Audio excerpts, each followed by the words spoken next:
Here is your WESN News on the Hour. I'm Sean Michael Small. Thanks for joining us. Here are the headlines. New Chief Justice's pledge, I will do my best. Public Utilities Minister says no plan to fire WASA workers. Education Minister says school book grant under review. And internationally, Trump says that Putin's talks don't go anywhere as he imposes new sanctions. Now for the details. Justice of Appeal Ronnie Boodoo Singh has been appointed Trinidad and Tobago's 9th Chief Justice, succeeding Ivor Archie, who officially retired on October the 22nd. Boodoo Singh was sworn in by acting President Wade Mark the same day. The Office of the President confirmed that the appointment process was conducted in accordance with Section 102 of the Constitution, which requires the President to appoint the Chief Justice after consultation with the Prime Minister and the Leader of the Opposition. As he formally assumed office, Boodoo Singh pledged to serve the people of Trinidad and Tobago with humility, diligence, and integrity. Public Utilities Minister Barry Padrath has insisted government has no plans to fire workers at the Water and Sewage Authority. He made this comment before the Standing Finance Committee of the House of Representatives approved a budgetary allocation of just over $3 billion to his ministry. Opposition Chief Whip Marvin Gonzalez, a former Public Utilities Minister, recalled in 2010 to 2015, the then UNC-led People's Partnership Coalition had a plan to fire 30,000 workers. He said the PNM thwarted that plan when it assumed office in September 7, 2015, and developed a transformation plan to make WASA more efficient. Gonzalez added that initiative has resulted in large sectors of the population receiving an improved water supply. Padrath said this was not what the UNC found after it won the April 28th general election. Quote, billions spent on transformation that yielded no results, end quote. He claimed this resulted in millionaires being created overnight. Padrath said this resulted in one member and those associated with members in this house receiving hefty state contracts in CPEP and WASA, which is on the public record. He added, Prime Minister Kamala Persad-Bissessa's physical ripping up of a copy of the PNM's WASA transformation plan in May was evidence of the UNC's commitment to keep WASA workers employed and make the company more financially viable. Education Minister Dr. Michael Dowlett said the school supplies and book grant is under review, replying to a question by his predecessor, St. Anne's East MP Dr. Nyan Gaspidoli in the Standing Finance Committee. The draft estimates of current expenditure for Budget 2026 shows no allocation for this item, compared to $20 million spent in 2024. There was nothing initially allocated in last year's budget, 2025, but $20 million was actually spent in the revised estimates. Gaspidoli asked about the apparent missing allocation for this year. Dowlath replied, this grant, we would look at it for the midterm review. Gaspidoli asked what the minister meant, saying, is it that you will allocate in the midterm review or you are looking to determine whether or not you will allocate? Dowlath replied, Chairman, through you, it is currently under review. Internationally, the US has announced new sanctions targeting Russia's two largest oil companies in an effort to pressure Moscow to negotiate a peace deal in Ukraine. The announcement came one day after US President Donald Trump said a planned meeting with his Russian counterpart, Vladimir Putin, in Budapest would be shelved indefinitely. Quote, every time I speak to Vladimir, I have good conversations and then they don't go anywhere, Trump said. While the economic impact to Russia is likely to be minimal, it represents a major shift in Trump's foreign policy, having previously said he would not impose sanctions until European nations cease buying Russian oil. The Kremlin said Russia was immune to the sanctions. Trump had repeatedly threatened tougher measures against Moscow, but has avoided them until now in hopes of brokering a peace deal in the 3.5-year-long invasion. Well, that's the news on the hour on WESN. I'm Sean Michael Small. Thanks for watching.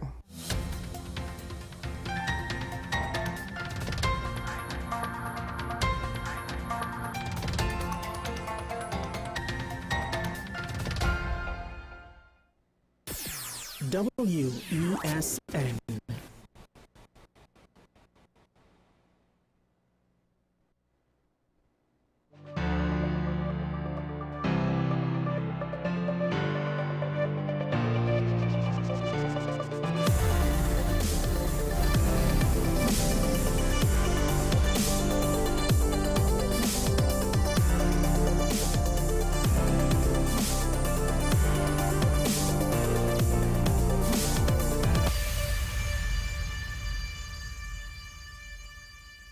Good morning, and as promised, we continue the conversation that we unfortunately had to abruptly end yesterday.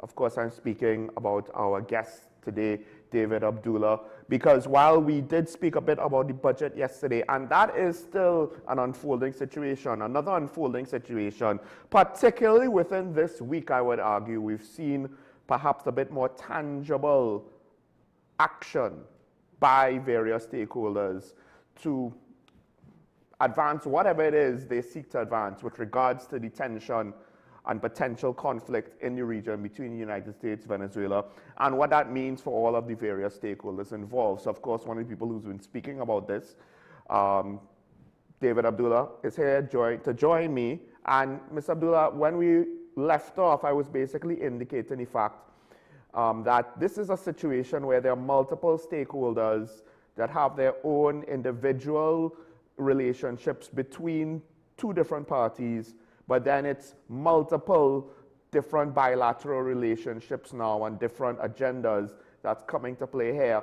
And essentially what I said when you had to leave was, in this case, I find this is a situation where a lot of different people kind of want to have their cake and eat it too. And one of the things, one of the obvious ones is us, where it seems like the government wants to, at least with the drug interdiction, support the Americans, but at the same time somehow still get the Dragon deal going.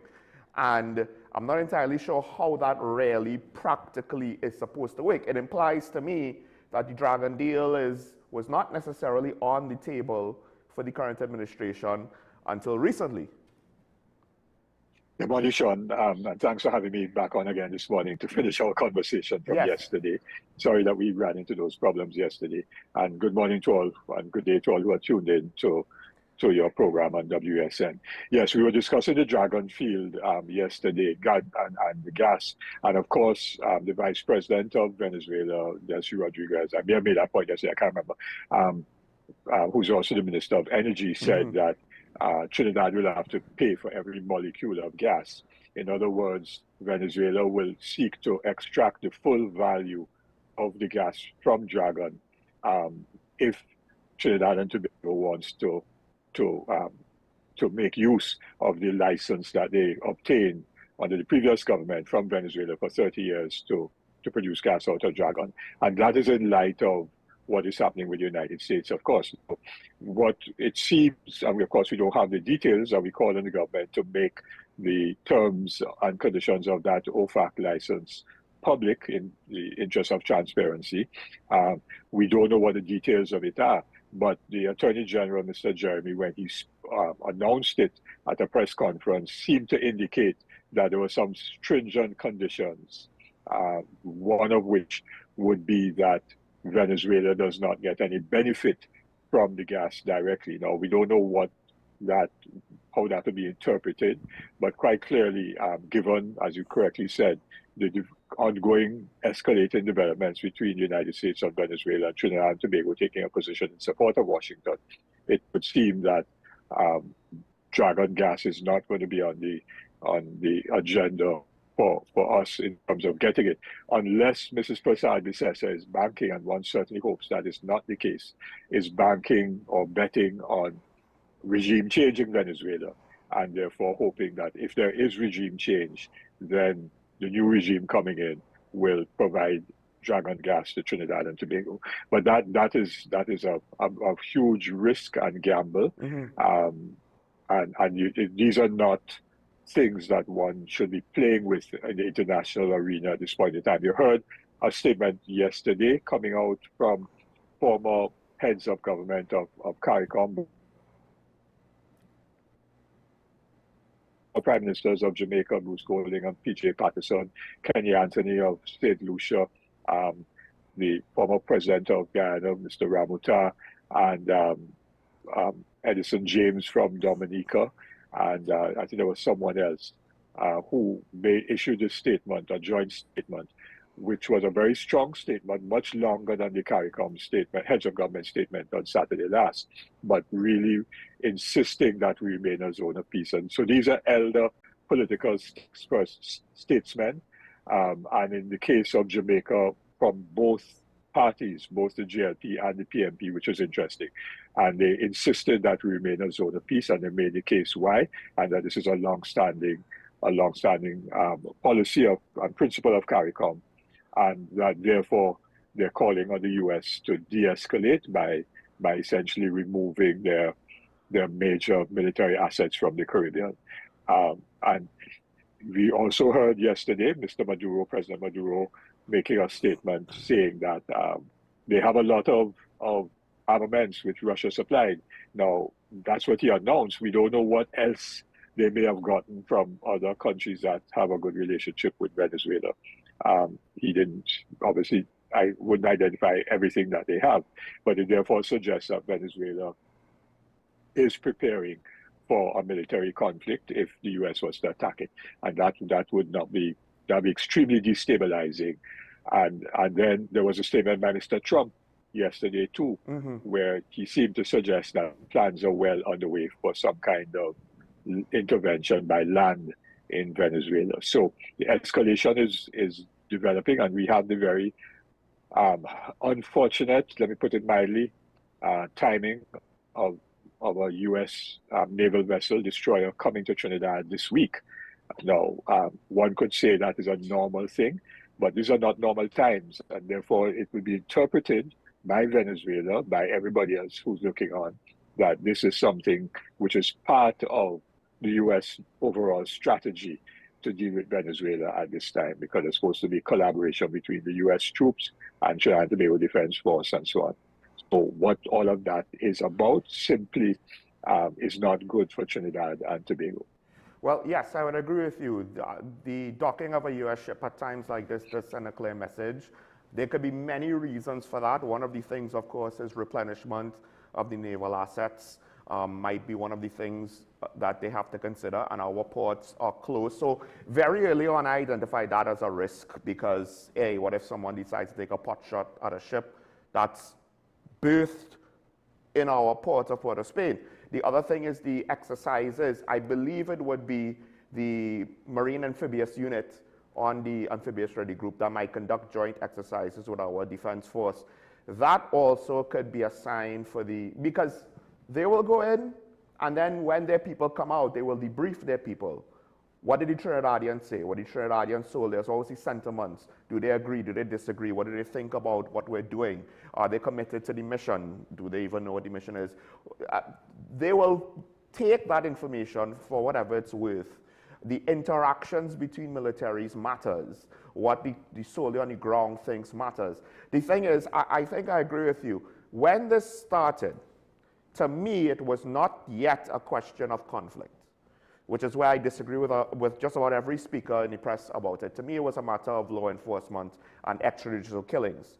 Because in a similar situation, like with piracy in Somalia, they didn't have to do this. They were able to arrest and confiscate and detain and acted more like law enforcement. And these are just sailors. These are not MPs, specially trained. These were sailors that were given special training for the specific mission who otherwise never really did this before, as far as I'm aware, and a whole international coalition did it. Now the Americans are coming in unilaterally. All right, I was still willing to say, well, the naval assets was to defend themselves in case Venezuela got aggressive. But two things. Once large-scale strategic bombers starting to take flights in the region.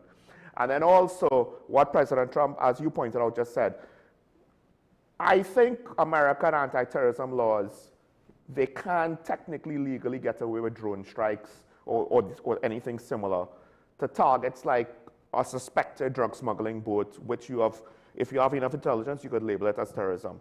But now going on foreign soil, although to be fair, there is technically legal precedent for this. They went into Pakistan to get Osama bin Laden. But going onto foreign soil at this point, no sane person is not going to see that as escalation.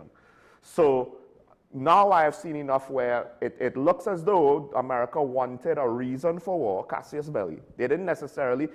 Trump said he'll go to Congress and the Senate. I don't know if he thinks they'll support him to go on Venezuelan soil. I don't know if they would. But I don't think he was going to get an act of war from Congress. Therefore, they need a reason. Tensions could then, of course, cause somebody to flinch, shoot first, not American. And that could be the reason. So That's the thing.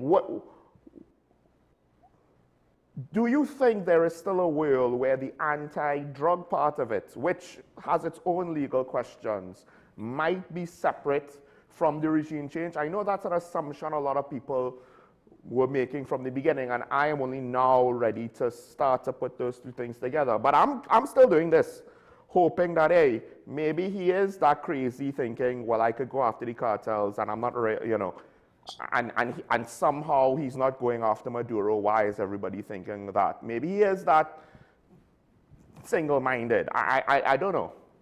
I'm hoping. Yeah. I mean, we all hope that there is no war, and we are hoping that the various voices that have been raised, former, you know, heads of government of CARICOM, together with civil society organizations that have been speaking out subsequent to the Assembly of Caribbean People's Declaration, which was signed by close to 600 people so far.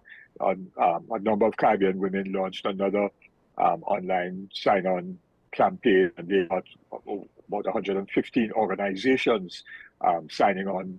So there's been a growing momentum, you know, of people on the ground, civil society, former leaders, CARICOM itself, with the exception of Trinidad and Tobago, saying this must be a zone of peace. So, I mean, internationally, you know, in the United States, senators have spoken out about it. I was interviewed on Tuesday, live on Sky News, one of the major UK television stations, and I was live on it for about 5.5 minutes, speaking about this issue. And preceding me was a senator from the United States, from Rhode Island, I believe, Jack Reed, and he also said that, in his view, the boat strikes are illegal and extrajudicial killings. So there is, and if you look at CNN or MSNBC, you will see commentators, legal experts, law professors addressing this issue and saying that these are extrajudicial killings, and also that issues about regime change, as officials in the White House have admitted, and what Mr. Trump is now suggesting is the case. So what has been happening is that they've been using the drug trafficking issue as a pretext. So what do? They declared unilaterally, without necessarily evidence, that there is this what is it? Sol gang. Cartel of the Yes. Sun. I can't remember the Spanish word. Yeah. So it's something of the sun, right? And that Mr. Maduro is the head of that. So they therefore said, okay, he therefore is a narco trafficker, and he's head of this gang. And this gang is therefore a terrorist organization. So they're trying to create a legal framework, you're right, which I believe is very sketchy, because narco trafficking is not about terrorism. Terrorism is a very specific type of crime that is identified internationally. We ourselves have anti-terrorism laws here in Trinidad and Tobago. But terrorism really is about armed action against civilians, yes, and engaging in that kind of violent crimes. So it's a big stretch to try to then say narco trafficking is also about narco terrorism. You know, they've changed the language, right, from narco trafficking to narco terrorism, and they're doing that to try to lay a legal foundation, which has not been accepted by the rest of the world, and therefore saying if Mr. Maduro is the head of narco terrorism in Venezuela, they have the legal right to take him out, which is regime change. Yeah. So it is a fig leaf, really, to try to cover up the real objective, which is regime change. And we spotted that. I mean, because some of us have been around the block a little longer than you, Sean, we spotted that from very early on. That's all right. No, but we spotted that from very early on. Because you see, the same thing was done for the invasion of Iraq. Yes. When they created a fig leaf of weapons of mass destruction. You remember that? Yes. And Colin Powell, subsequently in memoirs, and subsequently said, you know, that was one of the most shameful periods of his public life, when he went out as Secretary of State and defended this weapons of, not just defended, he articulated it, weapons of mass destruction and so on, and used that as a pretext for invading Iraq, and really destroyed Iraqi society in a very significant way. They have not recovered from that. Quite apart from the physical infrastructure damage and so on, but the state institutions were destroyed, and into that vacuum, you got all kinds of different warlords and different factions fighting, and then you got ISIS eventually. That is eventually what created ISIS, created the conditions for ISIS. So in this situation, war, even if they were to be able to have a drone strike, and Mr. Maduro was in a convoy of vehicles leaving his Miraflores, which is the president's residence and office. If he was to leave there in a convoy to go to some event, because he does travel, he drives all about Venezuela, right? Not he president, but he moves about Venezuela and so on. So if he was moving about and a drone strike took him out, the US would say, well, we took out a narco-terrorist. But then what happens thereafter? Yes. Because there is a political party called the PSUV, which is the Socialist United Party of Venezuela, and they have allies with them, other political parties. And there's a growing nationalism in Venezuela too. You may have seen some clips with old people, young people trying to be trained as militias and so on. Now they're amateurs, they're not professional soldiers, but the fact of the matter is there's a whole groundswell of nationalism in Venezuela. We have to understand that Latin American culture and history is very different to that of the English-speaking Caribbean. We never fought a war of independence. The Haitians did, and won, of course. They were the first in this part of the world. But the rest of us got our independence through a different type of process. But in Latin America, you had Simon Bolivar and other people who were fighting for independence. And so the culture and history, they have a deep sense of nationalism, and they know their history of fighting for independence against foreign persons who have occupied their lands, the Spanish, of course, being the original ones. But they also have a certain amount of understanding of U.S. intervention. You had the coup d'etat in Chile, which was CIA sponsored, that resulted in the death of the then President Salvador Allende, and mass killings and brutal torture by the Pinochet regime subsequently. So they do have an understanding. In Guatemala, there was a coup d'etat against a democratically elected president, Arbenz, in 1953, I think it was, or 54. So there's experiences. Panama with the removal of Manuel Noriega. I'm not a supporter of Noriega. I'm just saying, Latin America has these experiences. They know what has happened with Cuba and various U.S. interventions in Cuba and that kind of thing. So in that context, the sense of nationalism is very heightened at this moment in Venezuela. And even people who are politically opposed to Mr. Maduro, I'm not talking about the far right, but others who are politically opposed to Mr. Maduro, are cohering around a national or defense of the nation, or defense of the homeland, if you wish, of their sovereignty. And so any attack by the U.S. will result in, if they will have to then go in with troops on the ground, and that's going to lead to American body bags, or body bags of American soldiers getting back home. How that resonates in the United States is a different issue. That point, but I don't think the American population will be happy with that. Yeah, sorry. That's the thing. One of the things I noticed is every time they had a strike, they made sure to emphasize to single out no U.S. casualties, which was one of the reasons why I thought, I don't know how gung-ho he is to put troops on the ground. An airstrike is something different. However, based on conversations with Dr. Ellis, Latin America, and I think he's the chair in the U.S. Army War College, he is while he is pro-American on the issue generally, he is not necessarily saying regime change is going to be easy or is going to work at all. He acknowledges it's a great risk.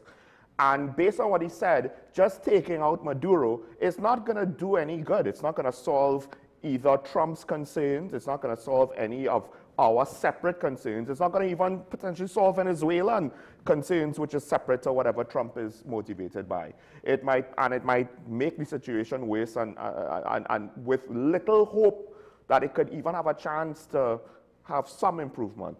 So I'll agree with you on that. I do think that the anti-terrorism laws in theory could apply, but it has to be specifics.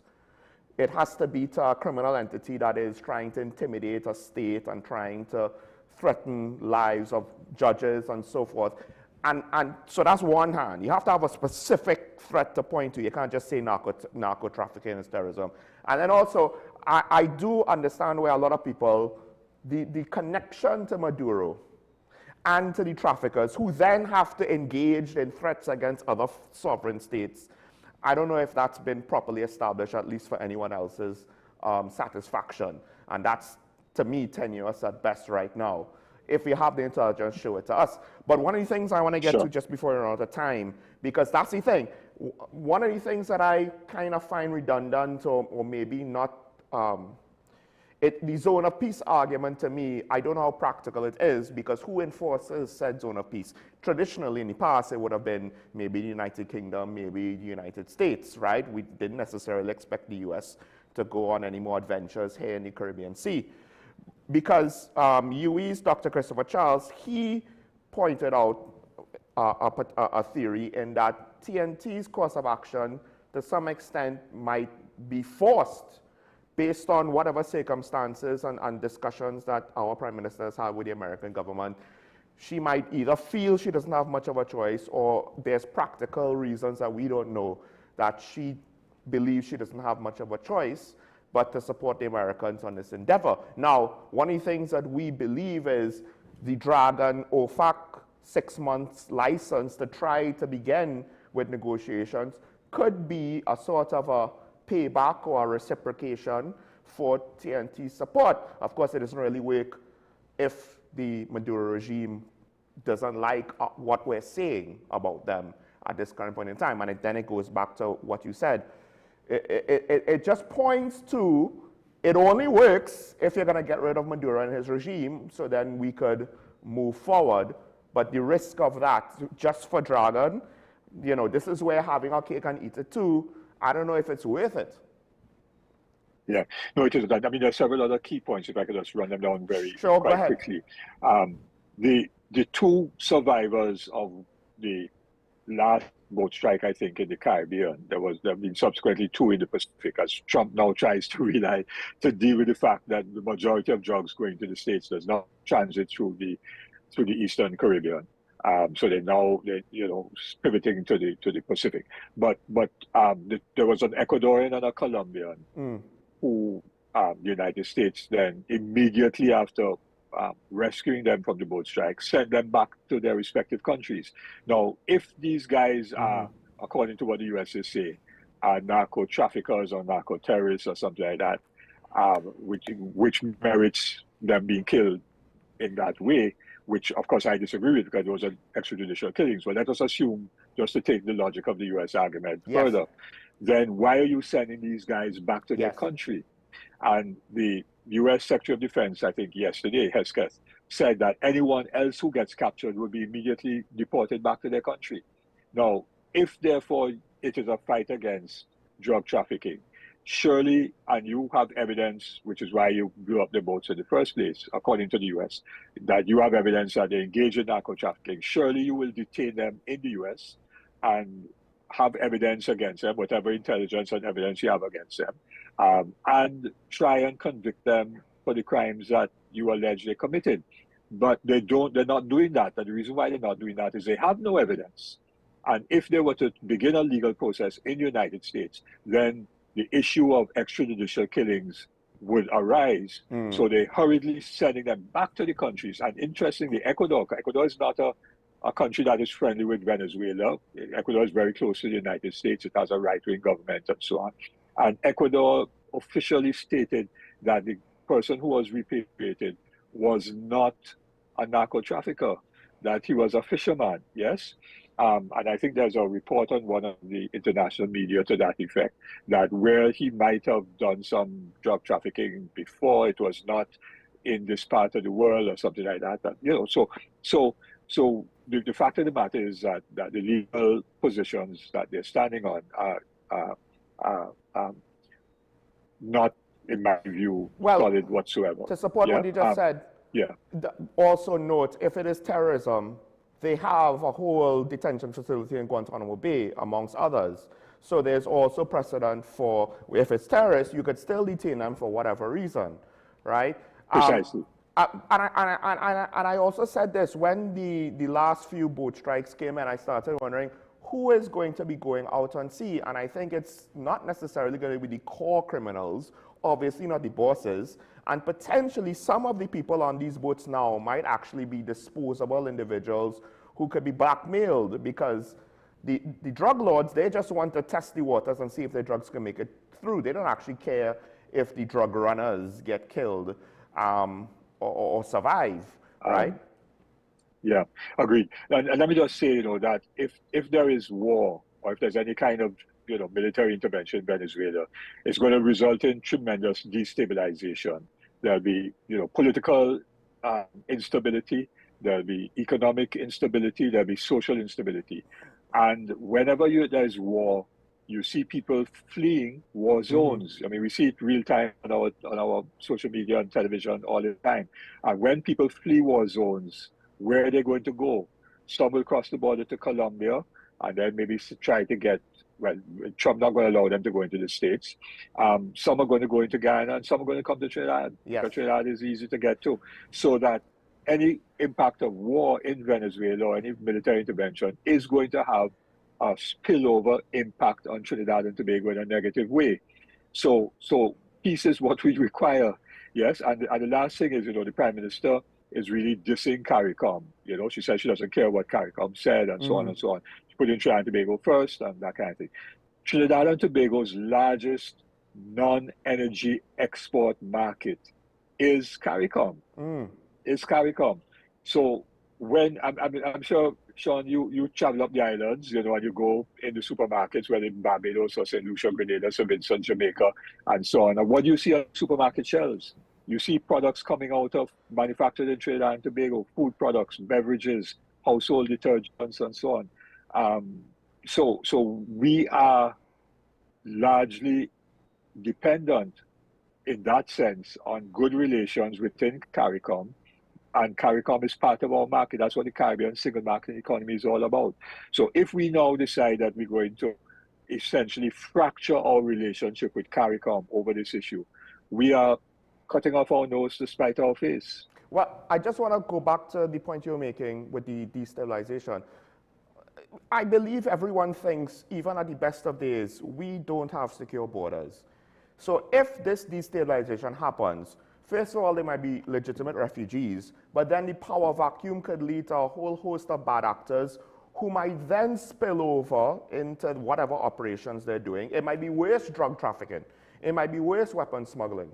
And it might spill over into here. Would you agree? Yes, absolutely. Absolutely. And I don't know that our security services or security agencies are going to be able to deal with that whatsoever. Say no war, remain a zone of peace, and you know, the more voices that are raised on this and public information education, the better. So I thank you, Sean, for, you know, giving me space on WSN to share some thoughts, and to engage in the discussion with you. And I see you, you know, based on the facts that are in front of you. Good. Sorry, I think we just lost you just there, but it's okay. I think you may have been giving me a compliment. You don't need to repeat it. That's quite all right. But if you weren't, that's okay too. I very much appreciate you joining me to have the conversation. There's probably more we could speak about, but I know you have to run. I'm sure there might be certain points that some of the viewers might have wanted me to still raise, but we're pressed for time. This is an unfolding event. Yeah. We could have a follow-up at a later date. Yeah, thanks a million, Sean. I know for some reason or the other, the internet is dropping, but I did an interview with Max Blumenthal. I don't know if you know that name, of the Gray Zone, and it was released sometime last night on YouTube. So if you Google Gray Zone, you'll see an extensive, almost 1 hour interview with me discussing a whole range of historical and current issues around this question of US and the Caribbean. All right, thank you, folks. You can check that out for your own viewing pleasure. And of course, we will continue to monitor the situation. This is David Abdullah here, a man with more experience than me. As he said, he's seen more, he knows a little bit more. But it was good having you, sir. Let me not keep you, and hopefully we could have another follow-up soon. For sure. Thanks very much. Take care. You too. Folks, we're going to take a break. When we come back, we'll continue conversations. Hopefully, we'll have Ashraf Ali joining us, and we may be able to squeeze in some other topics. But right now, this is the big topic. And at the end of the day, we're kind of in a wait-and-see mode. But we can still talk about it with regards to our own positions and with regards to what we could potentially do to prepare ourselves if things go south, literally and figuratively. We'll be right back. Stay tuned. This is Talking About on WSN Show. Mike Small. After this.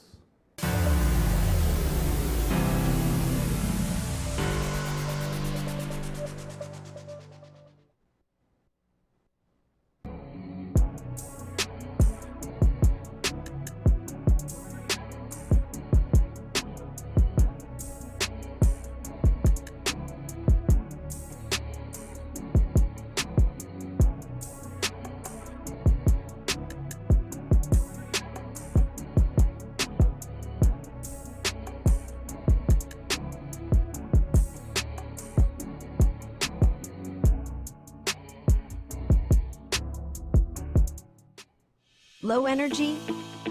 Heart concerns? Migraines slowing you down? It's time to take control of your health. Join Wellness Unlocked, the series that brings expert advice and real solutions for a healthier you. In our latest episode, learn how Jameson CoQ10 can help support heart health, boost energy, and even reduce migraines. Get the science, the stories, and the steps to power up your health with CoQ10. Don't miss Wellness Unlocked. Watch now on WESN and start your wellness journey today. Knowing how to tell authentic is as easy as 1, 2, 3. Find it, match it, search it. Step 1. Find the style number on the tag. Step 2. Match the style number inside the jersey with the number on the tag. Step 3. Search it. A quick Google search of the style number will verify the jersey is authentic when the search results match the jersey being searched. Don't be fooled by counterfeit jerseys. Before you buy, remember to find it, match it, search it. Fan Zone, 2 locations nationwide. Center City Mall, Chaguanas and Movietown, Port of Spain. Nationwide delivery available. Our award-winning show is back, and this season promises to be even more exciting than before. What's Up, Doc isn't just a title. It's a call to action for anyone who wants to improve their health and well-being. Join us on this thrilling ride towards better health on WESN Content Capital.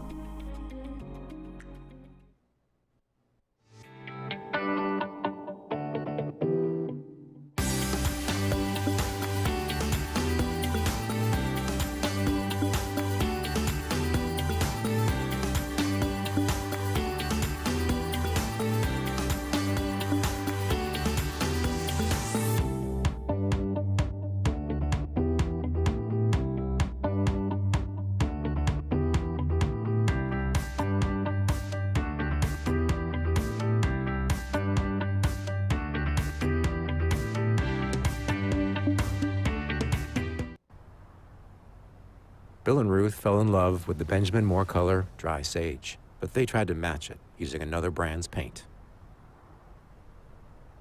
I mean, it's close enough. Almost identical, really.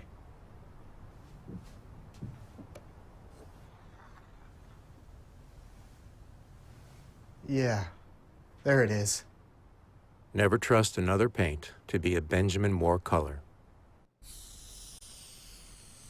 If these walls could talk, they'd cry uncle. They didn't plan to become offices or yoga studios. But they've stood by us, even when we got a little stir-crazy. For that, they deserve some thanks. They deserve Benjamin Moore. My name is Dr. Joanne Williams-Carroll, and I am the Director of Behavioral and Mental Health at the Community Hospital. At the Community Hospital, we believe in nurturing mind, body, and soul. Through our counseling and chaplaincy program, we will provide you with support and strength you need to help with your mental and emotional well-being.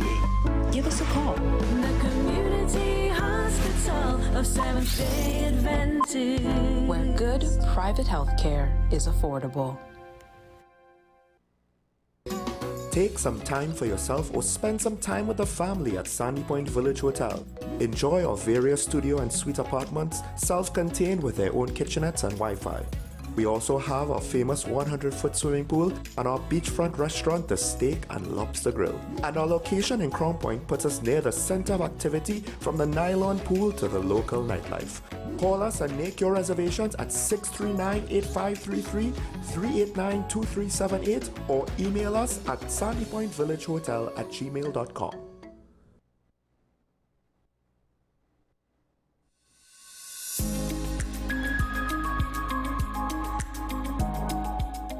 The Caribbean has some of the highest rates of overweight and obesity in the Americas. Parents are usually meticulous about what goes into their children's mouths from 0 to 1 year. But then something happens after 1 year when we say to them, eat from the family pot. Right. Somehow the family pot extends to snacks, both sugary and salty, soft drinks and candies of all descriptions.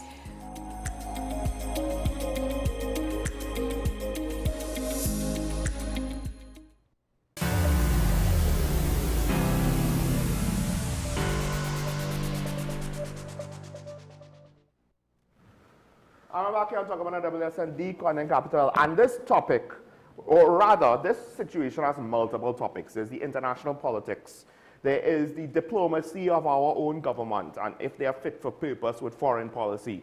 There is the agenda of the Trump administration. Then there is the wider agenda of the American government. Those are not always exactly the same thing. And of course, Venezuela has their agenda. Various CARICOM countries have their agenda. But in the midst of all that, there's also the very practical question of what type of action is this? Is it law enforcement? Is it military? Is it anti-terrorism? Is it war against drugs, which technically is not a war, right? Historically speaking. And that question is at the crux of not necessarily about regime change, but a justification over killing people at sea, which is far more complex than I think most people realize. It's not like the application of law within the sovereign territory of any one nation, given that just the international aspect alone. Law of the sea is a different place, folks, and at times can resemble more the wild, wild west than modern society in 2025, at least what we think modern society in 2025 looks like. To join me to have further on this discussion, we have disaster management expert Ashraf Ali, because then there's also another aspect I want to get into that might be also up your alley. But, not Ali, but Ali. But anyway, Ali. Anyway, so you heard some of the conversation with Mr. Abdullah, right? He thinks that the anti-terrorism law shouldn't apply. I think that they can apply. I just don't know if the American government has done enough to justify it.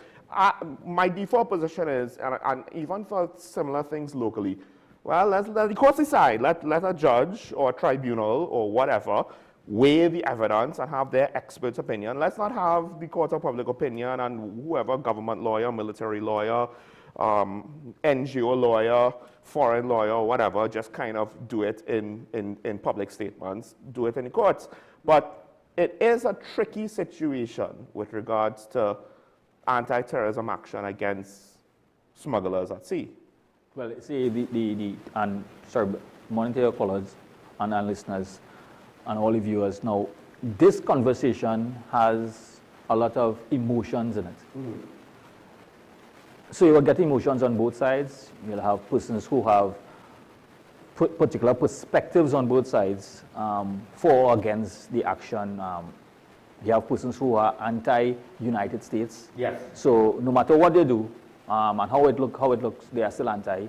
You have anti-Venezuela, you have pro-Venezuela, you have pro-US. So there's a lot of conversation on different platforms and from different perspectives. But let me just break down all of that from all this conversation and just throw this out. Is Trinidad and Tobago, for the last 10 years or so, not in a crisis situation when it comes to violent crimes, homicides, home invasions, and the influx of firearms and ammunition that add to the amount of crimes in Trinidad and Tobago? If we are not in that crisis situation with that, then this whole conversation has to change. But I mean, generally speaking, as a former police officer, you at least, how to put this? You, of course, would understand the fact that people's concerns over extrajudicial killing, just in general, not necessarily specifically, but in general, right? It's not as though we're seeing evidence being presented, right? Because, in fact, this is actually where the things that I say about the TTPS needing to give more information could apply here, right? And I don't know if they're protecting sources and methods, but you do something like strike a boat. Now, usually something like that would be so controversial. One strike, the general will come out, a press secretary will come out, they'll have diagrams and photographs and charts, and they will say, this is where the boat came from, this is why, this location is a drug smuggling point of origin, etc., etc. That's a perception of what persons would want if they want to watch in a movie, right? Because in a movie, you're going to get a big narrative and an analysis. You get that in other situations, law enforcement situations in real life. However, if it's an active war, if it's in a war, if you're in a war, and remember, legally it's not a war. Exactly. Because there's no act of war. Remember, you and I were agreeing that this is not considered to be war. Yes. It's a war on, they use the word war just loosely because it's considered to be a war. But that is technically a narrative in and of itself. And exactly. So even when some of our political and persons in Trinidad, when we call out the issues in Trinidad and Tobago, did we not call out and say we are a war on crime in Trinidad? Did we not say we have a war on crime? Listen, I'm the guy that points out that locally we want tougher stances, but now we see America coming with more or less what could be the toughest stance, and people have problems. So we use the word war, not understanding the context of what war is. Or the consequences. And well, when you use the word war, it only could mean certain type. You use the word war because war means a certain context. I mean, I don't know if as a policeman you have this experience, but generally speaking, it seems to be that civilians don't understand the consequences of war. So they're all gung-ho when it's all romantic and whatever. And then when the bodies come in, all of a sudden, everybody's against it. Because when we hear the word war, we speak about war when you see number of casualties falling apart from boats and bombs and all kinds of things. That is the war we know about. But the war on crime, war on transnational crimes, the war on criminal activities. The term, the war on it, it means that we are in a war again because it's happening. But the type of activities may not conform into you're not seeing things like bodies falling all over the place. Yeah. It's more strategic, more tactical. I will say this. I do want to make this distinction because you're not, what you're speaking about is U.S. intervention in transnational crime. The whole regime change thing is not what we're speaking about right now. No, we're not. Right? So it's about that. That is its own controversial discussion topic, right? The regime change is technically, yes, I know they're linked, but on an academic level, on a legal level, it's two separate things, right? And I do find it interesting because I can't say that I totally disagree. It's just that I would have preferred more upfront justification, or not necessarily upfront, but more information to justify these things because it's so controversial, right? And while the loss of life, and a lot of people won't understand this, but relatively speaking on the scale of the issue, it's not that high, so then, right? But it's still not something that, you could say, oh, well, it's fine, because if the problem is, give an inch, take a mile. If you kind of let this pass and you're not entirely sure that it's 100% fine, then the envelope could be pushed further. And in fact, they want to go on the ground in Venezuela. So we are seeing it. So we are seeing it, and I want to bring it, see, I don't want to keep harping on the issue with Venezuela and the United States. That is different ballgame. So we're going to bring it home to Trinidad and Tobago. Right. Because we are in a crisis situation whether we like it or not. Right. We are in a crisis situation with the number of crimes that we have. I will take it that our homicide rate is down. Well, for now, because of state of emergency. Yes. A state of emergency cannot exist in infinite, right? But watch what is happening with the other type of crimes. Now, is it because the law of the sea is a different situation? It's totally different. Because people will be quick to say, well, if the Americans could strike these boats, the PTPS could just go into a neighborhood, find some gangsters and say, hey, boom, deal with you. And it is two different areas that we're talking about. Because the law on the sea, the type of interception and the way that it is done out there, it is not as simple. It's not simple. The duty of care is not the same. There is a big disparity. But even in Trinidad, I am listening to, so I don't want the song, I don't want anybody to feel that I'm insensitive to anybody losing a family member. But let us be realistic. 2024. Children, women, old people, collateral innocent lives, not members of any gang, but persons who are wrong place, wrong time, under the guise of gang violence. Gang violence is funded and supplied by what? Drugs, firearms, illegal firearms, and ammunition. How do they get that? Is it that we are buying, we selling that down here? No, we don't sell that here. It is it is brought into our country via our porous borders, and I can't say the word porous anymore because it passed the word porous, right? We have persons who, and they are legitimate fishermen, and persons who use the disguise of being a fisherman to carry out illicit activities and do drug smuggling, right? They are the ones, I am saying, all those fishermen who have the body of fishermen, the association, knows the person who does smuggle, whether contraband or otherwise. Where's the outcry? Where's the outcry? If you ask any fisherman or anybody who is in the marine industry, a pirogue with 4 of those engines, those type of engine is not for fishing, right? First thing begin with it costs a lot. There's a lot of money. The fuel consumption and for them, and they don't open up them for engine because that is if you're doing the Great Race. Yeah, fuel consumption, yeah. Right? Yeah. So it is costly. And I'm simply saying, let's be real. Let us not change the conversation. We are in a crisis when it comes to violence. There needs, when it reached Trinidad and Tobago, we having problem controlling it. I actually made this point based on something David Abdullah said on a different thing, but I think it goes back to psychology of the population. He said we don't have a good consumer culture.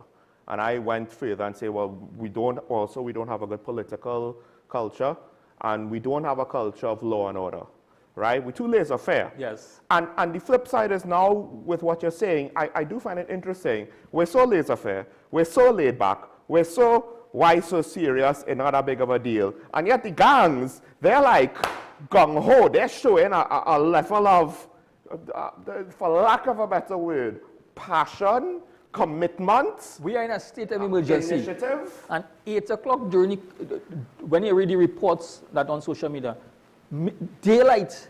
Yes. Daylight. Yes. Home invasions taking place, daylight, people willing to run into your house. Right? Persons going to... But my point is, psychologically speaking, it's almost like if the gangs represent some of the more go-getters because they're going after it. They're not laissez-faire like, well, if we get some money, we get some money. They are working, they are figuring out a way to change, to morph, right? To adapt to this environment of a state of emergency and commit their offenses, right? In different ways. And they're still doing it, and they're still getting away with it. So yes, even though our homicides are very low, right? Our homicides. But watch the other type of crimes, and people need to wake up and understand, that if there is supply and demand,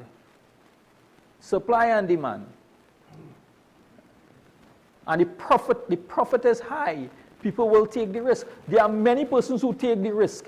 Now, there are also individuals, when in certain units that I was working in the TTPS, that they are not every individual who does that, who may be involved in it, is being involved in it willingly. Right? So there are persons who are not willing, but are forced to because of certain circumstances. And circumstances might be threats at the same time. So you have those type of individuals also. So you cannot take a brush and paint all fishermen into the same brush and say that they are all traffickers. Yes. You cannot do that. But there will be some. There are some in the group. And the thing is, it would vary. There are some fishermen who take regular smuggling, for lack of a better way to put it, commissions. And then there are those who, well, maybe they were holding out, but they needed the money, and they get trapped. Then there are those who do it less frequently, but they're still doing it regularly. And all these circumstances are not all the same. Not all the same. But technically, they're all breaking the law. They are all. And the same way that some of them do smuggling, is the same way that persons within land do trafficking also. But also, particularly with such a limited community like fishermen or people that go frequently out to sea, certain parts of sea, utilize certain ports, utilize certain beaches, etc., etc. There's also the fact that undoubtedly some of them will run across certain things that they didn't want to see, that they are not necessarily looking to go to the nearest police station and report on because they don't want to get involved and risk their own skin. There's a lot that happens on the sea that remains on the sea. Right? Nobody wants to speak about it because they put in the life. Because remember, when you're out there, you have to, let's put it this way. The network of fishermen is a very close network because whether you're involved in illicit trades or otherwise, once you're out there, you are dependent on some of your own, those individuals, if you get yourself in distress, to assist. I think a public example is this, of course, Discovery Channel has Deadliest Catch about Atlantic fishermen. Whenever there's a man overboard, ship missing, whatever, the fishing boats go. They don't wait on the Coast Guard. Exactly. So it's not about I don't like you or I like you and you sell me out. No. Those are the how you should say, fisherman has a code of conduct. There's a code out there. Even if we have patrols, it's similar to the police. We don't have Coast Guard boats on every square inch of the sea. So the response time, is not always going to be... So I don't be very critical or criticize fishermen across the board. It's not to be critical. But we have to but we have to acknowledge it is occurring, and it is a problem. Not just that. The fact is, like other aspects of society, you see something, you don't say something. As much as the police might want it to be different, as much as the government, whichever government, all governments want it to be different, you don't always say something because you have to make a business decision. And in this case, it's not talking about money. It could be about life. So it comes back to once you are involved in criminal activities, we have always said when persons get themselves involved in a situation and police intercept them and they end up dying, the first thing you hear, there was a good individual, there was so and so, they were trying to survive. Good? But their own family members and their own family circle knows for a fact that they have not been working, they're not working anywhere at all, but they have all the expensive stuff they're bringing in. They always have money in the pocket, but we're not working anywhere at all. Well, flip side, how often do we hear that fishermen, the fishing industry, has challenges, fishermen under pressure, right? The margins are bad, whether it is cost of fuel going up or lack of fuel available, fishing prices, fluctuations. And the risk, the risk for fishing out there is high also. They also said they go and fish in Venezuelan waters. I don't know if you heard that. Let's not say that too loud, right? Which is, as you say, illegal. But it is and risky. Illegal. And very risky. But the waters, the boundary lines are very, remember, it's not about like in Trinidad and Tobago, on land, there's a clear demarcation. So it's very difficult. But remember, they had a situation where Venezuelan naval or Coast Guard were going after, you see what I mean? And we can't defend our fishermen if they're in someone else's waters. Exactly. You can't expect our Coast Guard to go. And vice versa. So the risk out there for fishermen is high. For legitimate fishermen, the risk is high. It is higher for illegitimate and when you're doing illegal activities. In the current environment now, the risk is much more higher. But the point I was trying to make is whenever you have people in vulnerable positions, so it could be you're living in a ghetto, you have bad economic prospects, you want to be a fisherman, but the fishing industry is difficult. Yes. It's very easy for the criminal. You are not a hardened criminal, but you could fall in with criminals. And because the temptation... It is similar. Or not the temptation, and I don't want to make it seem like the temptation of, ooh, I want this. The temptation is, I need to survive, and this drug smuggling boss is like been picking at me for months. Within the criminal enterprise, there are persons who also feed off the vulnerable. Yes. And those individuals, as you mentioned, who need to make, it is difficult to maintain, they would take a chance and do a little something and get a little benefit, or get something out of it. You do it once, you do it twice, you might decide to try it again. Yeah, once might be enough to get consequences. Yes. No, it's same. Once, twice. No. But then somebody may face it on the first time. So just like even in our own, within Trinidad and Tobago, within our communities, there are persons who are also being preyed upon, who are vulnerable in it, who are preyed upon to commit offenses.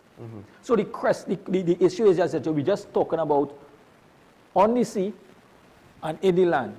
But the same principles apply because the criminal elements here are in fact putting pressures on our society.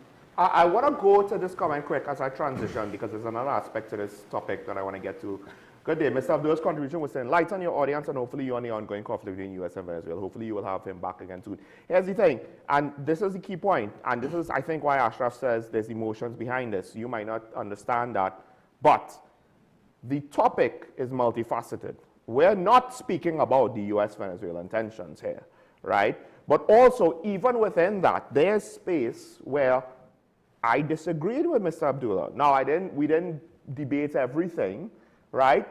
There are certain key points that I think, generally speaking, we agreed upon. Regime change is not good, right? I never said it was, oh, we should do it. It'll be so great. We should do for the New Year's resolution, we should say, for our New Year's resolutions, we should get rid of Maduro and help anybody that wants to do that. I didn't say that. I said it comes with risks. It could work. It could work, just like if you fall out of a plane, you technically could survive. It's not a 0% chance you would survive falling out of a plane at 10,000 feet. I think there's at least one person where somehow it managed to happen. Probably. Right? But that's not something you bank on. That's not something you take as a guarantee. Right? It could work. It worked in Grenada. It worked in Germany. It worked in Japan. Didn't work in Iraq. Doesn't always work. It's a risk. And that's where I wanted to go now, disaster management expert. This is something that a lot of people, I think, you kind of know it, but to say detail how it unfold, it varies from situation to situation. But there's certain things we do know. Our borders are porous. Yes. If Venezuela destabilizes, it's not as though we have anything of significance to prevent that instability and the elements that will go into that power vacuum from now being able to influence us, similar to how the drug smuggling has already done. But this would technically be worse. Is that fair to say? It will, and yes, you are seeing it. Well, technically and actually, practically, whatever you want to say. Yeah, so first things first, what was the reason behind the number of Venezuelan migrants coming to Trinidad and Tobago? Is it because they wanted to come to Trinidad and Tobago? Or is it, or is it because of the situation if they were placed in Venezuela Yes. for trying to survive, right? Is it because of how the regime in Venezuela was treating them? So they had to flee? There are multiple situations that if you ask many of the Venezuelans or having discussions with them, there are multiple reasons why they left. Right. But the major one was because of what was taking place in the unrest in Venezuela, that they flee Venezuela. And they're not in Trinidad, they didn't flee, they flee Venezuela to a number of different countries where they can go. Fortunately for them, across the border was Trinidad and Tobago. They also went to other South American countries. Might have been much more challenging for them because they have to go through a lot of jungles and continent. It's a little more challenging to reach to certain areas. But the travel for them to reach to America was much more difficult for them traveling to reach to Trinidad and Tobago. Yeah. In a way, we're over the sea, but it's actually not that hard. It's very easy to do that because the distance is about, let's say about an hour, 2 hours, and they're already in Trinidad. Right? So it was easier for them.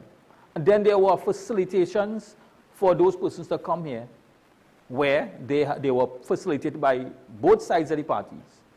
Venezuela facilitated, Trinidad and Tobago facilitated.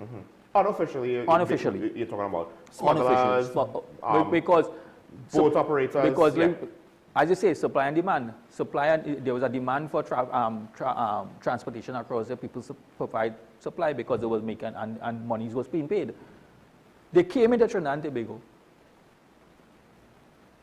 and we weren't able to, how we should say, regulate the number of migrants, illegal migrants coming into Trinidad and Tobago. Immigrants coming to Trinidad and Tobago. We weren't able to. When you say regulate, you're just talking about processing them? When they started the influx into Trinidad. So you're talking about society absorbing them, places to live, work so they could earn money. However, in the Cedros area, with the port in Cedros, there were already a process in where Venezuelans can come to Trinidad and Trinidadians can go to Venezuela because there was a port for that. Right. So, but it's a legal, it's a legitimate port. So there were vessels to go and come, which is legitimate. So there was always coming and going of the Venezuelans in the Cedros area. When you look at how Cedros is, there are a lot of Venezuelans was in Cedros. Right. Now, those are levels of facilitation at the same time because I have family across there, I have friends across there, I have neighbors, and I have counterparts from Venezuela across there, where it would be easier for them to come in to assimilate within Trinidad and Tobago. So you had an influx. They weren't able to regulate the amount of persons coming on a daily period because you saw the social media videos and the amount of persons keep on coming here, women and children who risking it to come across here. The past administration tried their best to regulate by giving, to deal with that crisis that we will be facing with by having some level of regularization. But let's be real. If you're coming here illegal, you're not. Not many of them want to be regularized. So they had a small percentage, 15,000 or something like that. Because part of it is you have to be willing to trust this authority who you have no experience dealing with. But here's the problem we face.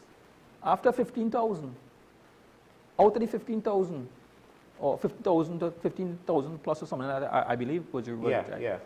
There was still almost 15,000 plus more coming on a regular basis because persons will keep on coming and going, keep on coming and going. I think a lot of people assume that figure. So you had the 15,000 that were registered. And the figure beyond those who were registered might be way more than 15,000. It was way more. Because people of the opinion that once that regularization process took place, that all of them regularized now. But they keep, some have gone home, but more keep coming. And so still we end up in a position where the crisis we're still facing with the illegal migrants of Venezuela is that we still do not know how much we have. All we have is a figure that was regularized. Now, if there's regime change and it all goes south, rhetorically speaking, meaning the result is very bad. Now we are going to see, here's the challenge, here's the crisis, the very critical situation that we have. If I have familiarity with someone in Trinidad and Tobago, it's going to be easier for me to come across here now. Yeah. So as all of these individuals who have already have place to live, established themselves to some level in some of the communities, and there are a lot of areas in Trinidad and Tobago right now is a lot of Venezuelans within the area. They have children down here, right? And I'm not saying that nobody can have a child, right? That is normal. Yeah. Right? They employed, so they have some level of stability in Trinidad and Tobago, some level of stability in Trinidad and Tobago. If the situation in Venezuela goes south, as we are saying, the opportunity for much more Venezuelans in Trinidad and Tobago is there. Well, is there an opportunity, or rather, is it at this point now, more of them will feel forced out, and they all can't go east or west? But they're feeling forced. Some has to go. But I'm saying feeling forced out. But when you have familiarity of persons across here, yes. when you have people of your own... Because if they collapse, we're talking about potentially food supplies might be difficult, water supply might be difficult. And when you can't, when you don't have food to eat, it's like, it doesn't matter how limited opportunity in Trinidad are, at least there's food there. So then here's the the next stage that we have to look at. This is where the crisis started. So we have to acknowledge that we are in a crisis and start to deal with it. Hard decisions will have to be made, whether we want to make it or not. When we have an influx, another influx, I should say, of these individuals, because they're trickling coming in on a regular basis, right? In fact, even if it doesn't go south. Even if it doesn't go south, still. If there's conflict, people will flee the conflict. With our own society, we have talked about low-income owners, persons who are finding it difficult to maintain, the one to survive, and they have levitated or gone towards criminal activities, which you find where they feel it's more profitable for them, fast earn money and all of that, right? What is changing or stopping these migrants to do the same? Because we do not know who's coming from across there. The same issues that they may have been facing across there, who have been involved in petty crimes and criminal activities, and those are the same individuals who are coming across here to do the same thing too. Not just that, isn't it the same thing? Those vulnerable will be more susceptible, and this is what I believe happened in Europe when they took too many refugees and they couldn't absorb them. They didn't have a plan to where they're going to live, how they're going to earn money for themselves, or because if they can't, someone has to feed them, and if no one feeds them, they're going to starve. And at the end of the day, most people will take breaking the law over starving to death any day of the week. And if there are too many Venezuelans... So we remember the video, there was a video where a young man said he was a CPAP worker. Yes. Came up on social media, and he went to a grocery for milk. Let's extrapolate that to not a CPAP worker anymore, to an immigrant who does not have a work, but they have children to mind. What next? What are they? What some of them may resort to, and we have seen it already. So, and this might be a little bit outside of your purview, and we don't necessarily have the time to. This is a whole new conversation. We just had the budget, right? Arguably, the deficit is going to be more than what was stated, based on just certain things when you analyze it and questions to the government. Arguably, the 10% is going to cause the deficit to increase, because it's not like we're going to get revenue just for that, right? As much as they say they have money for that. And then other things like the estimates are probably too high for the revenue side. So deficit probably going to increase. The long and short is, we are out to the woods. We are not. It's questionable, and yes, I understand, necessity at times will come up, where circumstances will dictate, look, you're not prepared, but you have to figure it out, right? If there's a humanitarian crisis, we can't necessarily just say, no, we're not studying anything at all about that, you're on your own, right? So we'll have to kind of figure out what we can, if we can.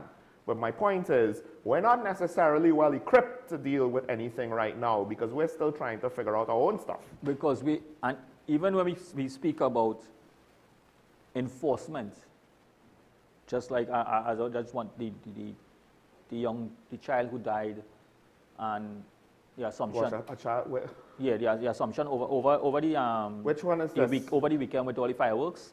I didn't even. There was a a young child, baby, I should say, a couple of months, but there's no, I cannot say because I'm not no doctor in terms of right. The pathology or anything like that to find out about it.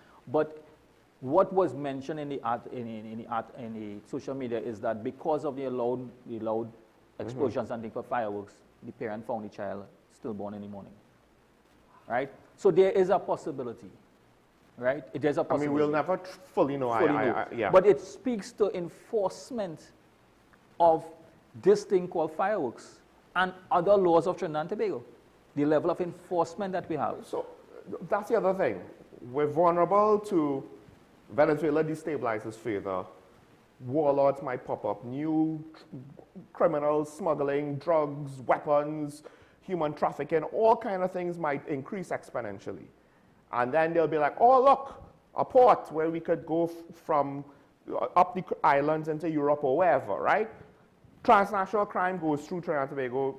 It'll continue, just on a larger scale now. And here we are, where arguably we're not necessarily equipped to deal with that law and order function, or culturally to deal with that influx of crime that potentially could come in. Because I think the point is, it's not like, oh, somehow we'll be targeted. So it's that the fallout will just be so great, and we'll just be caught in the wave. We are seeing the fallout. We have spoken about vending on the highways. It's an offense. But if you enforce, there are sides who say that persons are trying to make an honest living. Yeah. How you balance honest, how you could say making an honest living by breaking the law? Because what you're pointing to is the fact that some people want to think, oh, well, it's binary, not in crisis, and then if something happens, we're in crisis. But you're basically pointing to, look, really and truly, it's one situation. We're just in different stages. We are in, and these are the growing stages. And if we don't try to put measures in place to mitigate the effects, we're going to be in problem. We have, as we're talking about the vending on the highways, have you seen the number of Venezuelan nationals who are selling on the highways food stuff without a food badge? Although, here's the other, because usually when you have things like this, right, then there is the, but wait, it's worse, and that's why we don't bother with it. The process to get a food badge is not always the most robust process in the world. So it undermines now the legitimacy. I get it. It's still technically wrong. No, I'm not. Two wrongs don't make a right. I'm not talking about how wrong it is. Yeah. But they are adapting to how our environment is. Yes. So they come and they see illegal activities taking place and there's no enforcement, so they continue, they just follow. The locals do it, we do it too. So we're going to do it. We have Digger Martin on the line. We'll take the call. Good morning, caller. You on here? Good morning, good morning. Morning. And a very good morning to Officer Ashraf Ali. Morning, sir. A couple of things I want to talk about. And it has to do with the, I think I mentioned it yesterday, the firebombing of the president of the Southern Law Association and the graphic description of what went on. And she said they jumped her fence, her wall, and they firebomb. And this is not the first time, this is the second time. That was an issue, jump the wall and deal with them with a political activist that I don't believe the TTBS handled it very well. We now have the situation where a paid PNM political activist, I'm going to say pepper sauce, and everybody knows who I'm talking about, put into the public display, into the public space, that our commander-in-chief, aka our president, fled the country, and our prime minister and our attorney general is in a safe house. If that is not public mischief under an SOE, because we have to be very careful what comes out of our mouth during an SOE. So if that was basically to cause public mischief and all sort of commotion, then I haven't seen the TTPS intervene on it yet, so I'm hoping that sooner or later they're going to intervene.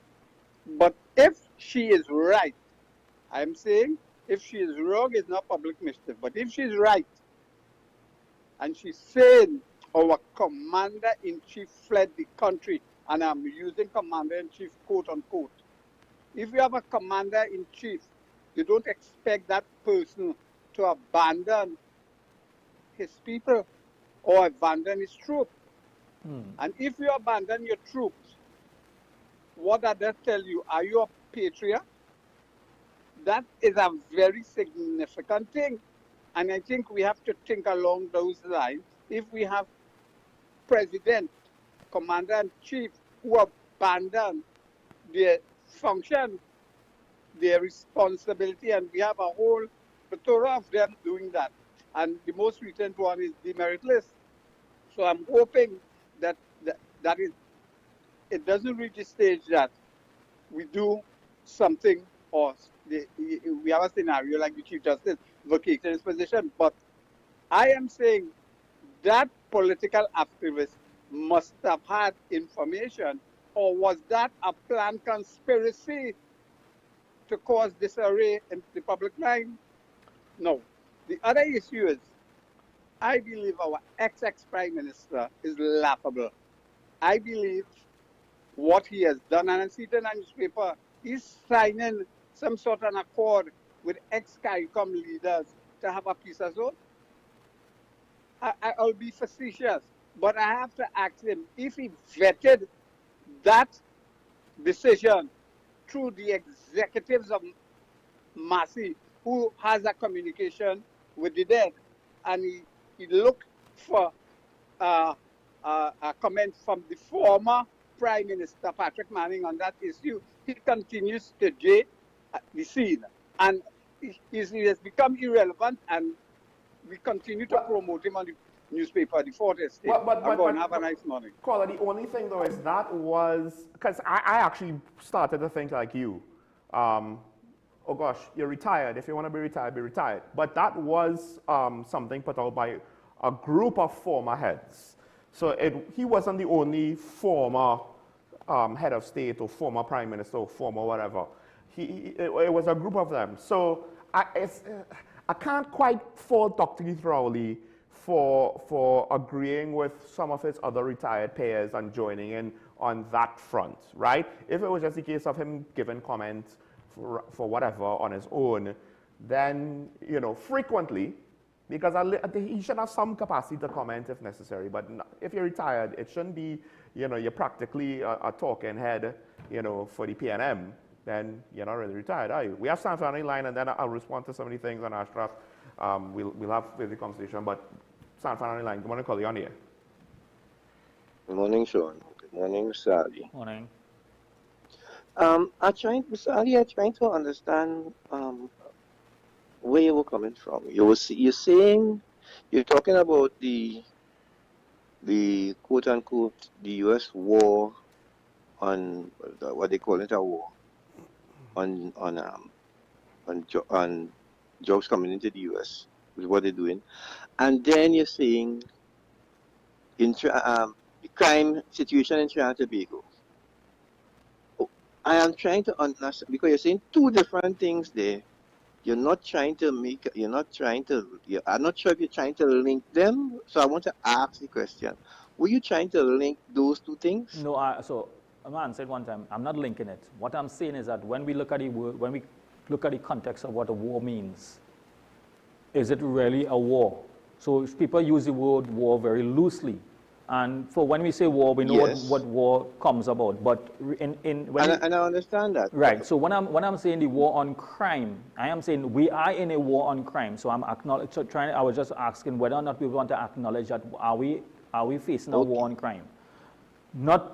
So I just wanted to ask to make sure that you weren't trying to link those two. No. I am not linking. I am not linking whatever happening between the United States and Venezuela. I am not in a position to comment on that. I could give my views on it, but when it comes to giving any particular comment, I stay away from that. But I just trying to show that we are in a war in crime. Let me say this about this this when we talk about Venezuela and the Venezuelan migrants that come that are in Trinidad and Tobago, people need to understand the history of cross-border movement between Trinidad and Venezuela, how long it has been happening, and okay, it has intensified since Mr. Chavez died and Mr. Maduro took over in 2013, and then the additional economic sanctions that the U.S. placed on Venezuela, and that started this situation where Venezuela started to look for better better standards of living, better economic circumstances. So they had this influx. Now the amount of Venezuelans that came into Trinidad and Tobago was a result of our negligence with our own border security in Trinidad and Tobago. True, so true. And it is now a commonplace. Venezuelans are coming in Felicity, they are coming in San Fernando, they're coming in right around. I could call all the places that they're coming in. However, they have now been entrenched in Trinidad and Tobago to the point where now they have their own economies running, Sean. A lot of people don't understand. I would like you to get some people who know what's happening with Venezuelans. They have their own informal businesses running in Trinidad and Tobago now. Right. They have their own informal doctor. They have their own doctors. They have their own dentists.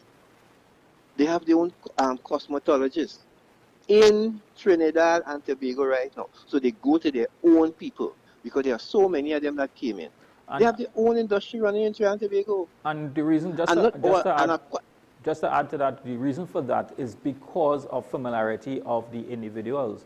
And they are circulating. That's right. They are circulating their income within their society or their people, right? And I could even say this within, and you'd be surprised, within part of the Southern Peninsula, they have their own taxis. Just like how we have PH on the road, they have PH on the road, but they pick up mostly Venezuelans because there are so many of them here. Look, there's a construction project going on right across from where I live, not too far. A condominium complex. The majority of the workers there are Venezuelans. The majority, they probably have about 35 people there.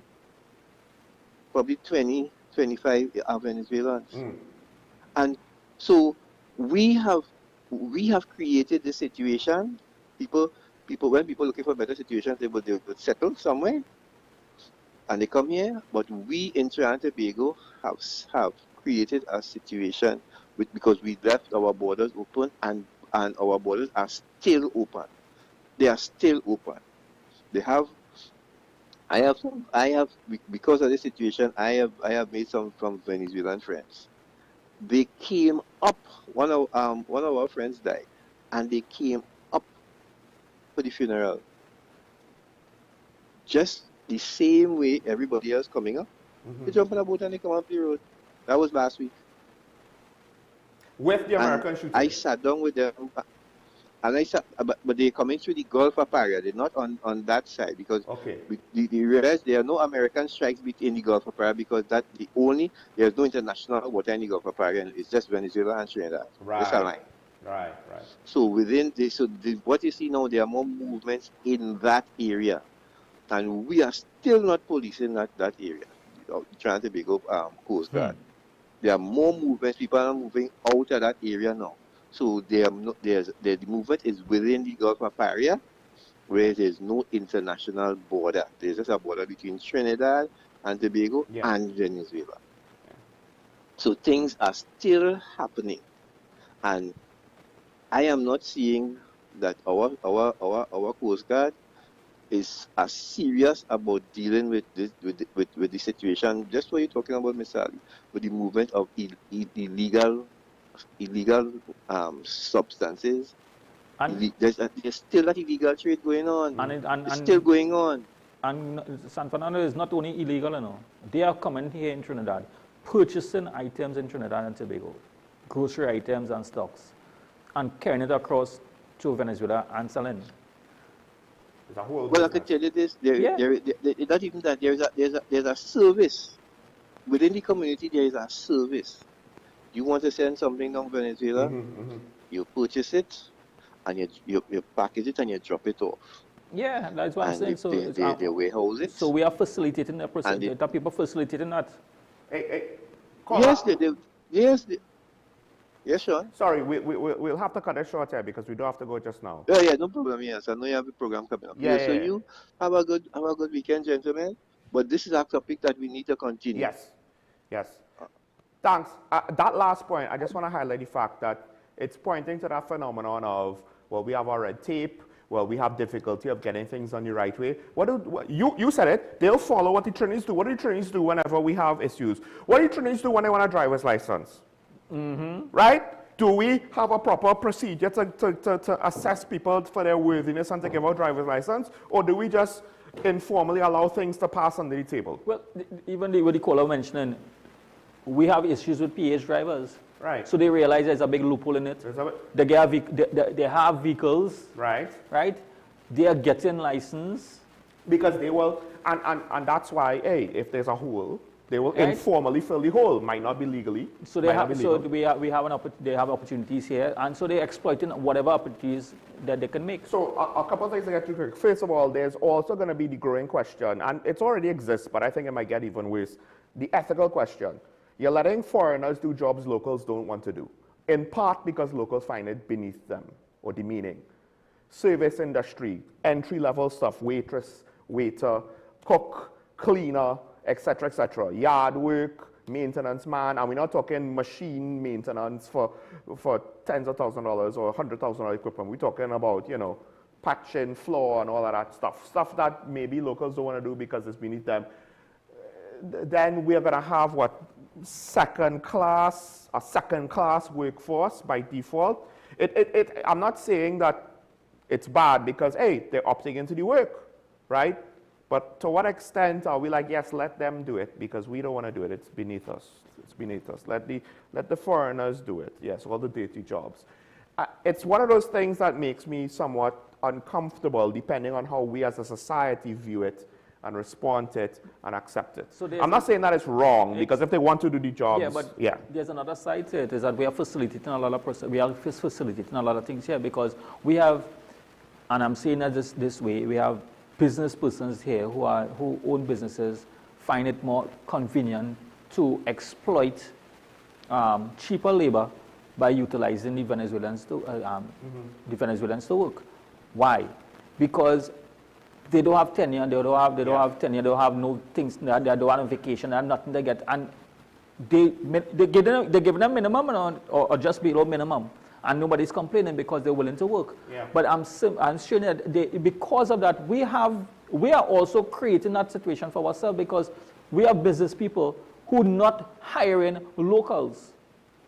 They're asking for a local, and here's my idea, they're asking for a local to give me a certificate of character, but a Venezuelan had to get in the job just like without a certificate of character. Come on, let's be serious. I think a lot of those businessmen don't actually understand the disconnect or the hypocrisy of the situation.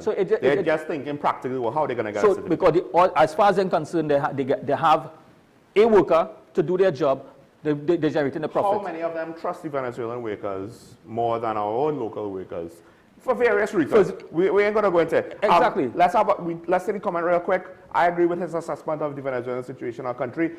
Note, viewers, it might be better for you to say who because we have other callers. We have Ashraf, we have David Abdullah. So I'm not entirely sure who you mean by his. I assume it's not me. I hold the royal administration for the serious problem of the survival of our grassroots citizens. I'm not entirely sure exactly what that refers to. So I can't comment, but I just wanted to highlight the situation. I'll say this. Yes, the royal administration affected the border security, among other things, and that is having an effect on the economy. Some of it might not be necessarily bad. We have a willing workforce to do some jobs that might be difficult to get workers for. But doing it this way, informal, unstructured, haphazard, It's not the healthiest thing to do. There will be negatives that come along with it. Okay, a couple of other things I want to get to. First of all, I don't necessarily think that thing with the social media person, I don't think there's a grand conspiracy with a PR campaign, but it might be part of just a general ideology, and at times social media commenters might get out of hand.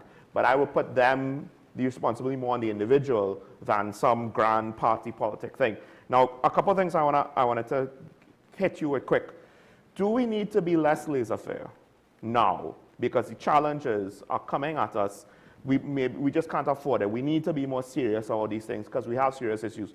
One of the reasons why I say this is, just look at the whole Chief Justice situation. Now, the opposition says that the process was not right, and people are not necessarily going to take that on face value, right? Because that's the opposition is supposed to complain about everything. But the Law Association and Martin Daly have both come out to say, hey, the process wasn't followed. Like, the process was not followed. And if you're going to take, potentially, something like the appointment of the next Chief Justice of Trinidad and Tobago and allow politics to kind of obfuscate it, I could easily see where if we are not serious about our society and on law and order, things like how to deal with refugees and a border crisis that is going to be compounded by whatever's going on in Venezuela, I could see, because, hey, the comment points to that. Politics was hard wherever it can be hard. And that might get in the way of actually making the correct decision of how do we manage this so we don't go under.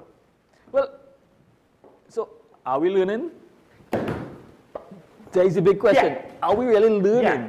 Because we keep, I'm not talking about this administration, former administration. Over the years, we have been making mistakes, not understanding that, listen, there are consequences of some of those type of mistakes. No, it's fair to say the first time, lack of experience. The 10th time, different story. And I listened to a lot, I wanted to comment about the circumstance with this. And I'm simply saying this. It didn't happen, get up in the morning and AG happened to, unfortunately, was not able to continue performing the duties and he had to find somebody immediately. You mean the CJ? I'm sorry, the CJ. Yeah. It didn't happen overnight. Yeah. Right? Or it just out of the blue. They knew, he publicly stated that he's going to resign at a particular time. In fact, that was the government's defense to the opposition leader's comments. But I don't know if that holds water now that the Law Association has come out to say. There was a lot of speculation as to who may be put forward. Yes. I am saying, I am not within that area, but I'm just simply saying from a practical point of view, everything should not be, has to go down the road of politics, right? Come on, let's be serious. There are persons within the judiciary, the names came up, conversations could have been held. I don't know, I am not within the circle. Conversations could have been held as to who's going to be the best fit for the position going forward. Mm-hmm. Whether it was official or unofficial, who was aware, who was not aware, I wasn't there. But to bring it into this, to bring it into the situation now, where the appointment was already made, for us now to question the process to reach that appointment, then what are we saying to ourselves? Because the opposition leader is supposed to be consulted, and the long and short is, I think she feels that the consultation was not sufficient, right? And that's basically what the criticism is. Because he retired one day, he's appointed the next day. We didn't hear anything about the process. We didn't hear that there was a process. We just heard there was an appointment. And it goes back to perception. It might not be fair. But when people already perceive politicians acting a certain way, it's going to be quicker to assume, hey, this is a continuation of that. So my question is, this is where we have to be realistic and not just jump onto the political bandwagon on both sides one time. Is this an issue that we have to be discussing whether or not, this is just me, whether or not it is significant enough for us to have a discussion where I was not informed? Okay, if you're not informed, let's pay, honestly speaking, you may feel that I'm supposed to be informed, fair enough. But my question is, are we not supportive of the person that put forward now? If that person is not the person that you're comfortable with, I could see a conversation there. I will close with this, because point counterpoint, I would say politics is entangled in too much of our society. You're saying, why is it? Why, unfortunately? I am saying it is. We have allowed it to be so. And sometimes it's not about if the person is fit for the job. Sometimes you do have to say, hey, we still have to follow the process. Because it's similar to due process of law, right? So I am comfortable. So that was it. I'm agreeing with you that the process has to follow. But we follow the process. But my question is that, is the individual who is presently appointed to the office not the person that you are looking for? Let's put it this way. If you want to say we should use results-based analysis, right, then politicians and public figures should not complain when people throw bad results in their face and say, listen, trust the process, it's not our fault for the bad results. Hey! Can't have it both ways now. Just say it. Just say it. All right. Thanks to the callers. Thanks to the commenters. Thanks to David Abdullah for joining me earlier. Thanks to Ashraf Ali for joining me. Of course, we have 10 questions coming up next with Andy Johnson. Don't miss it. And I would just like to say, folks, stay safe. Remember your allegiance to the Republic and to each other. Never forget, it's nice to be nice.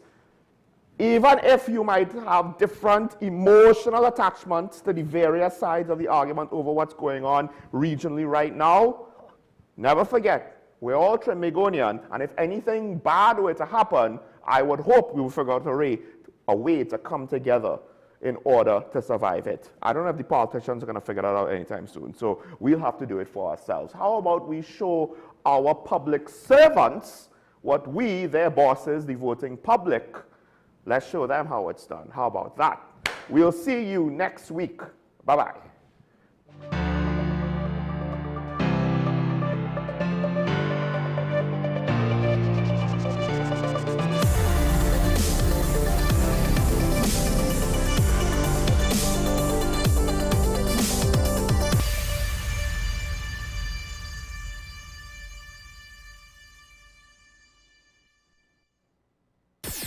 WESN.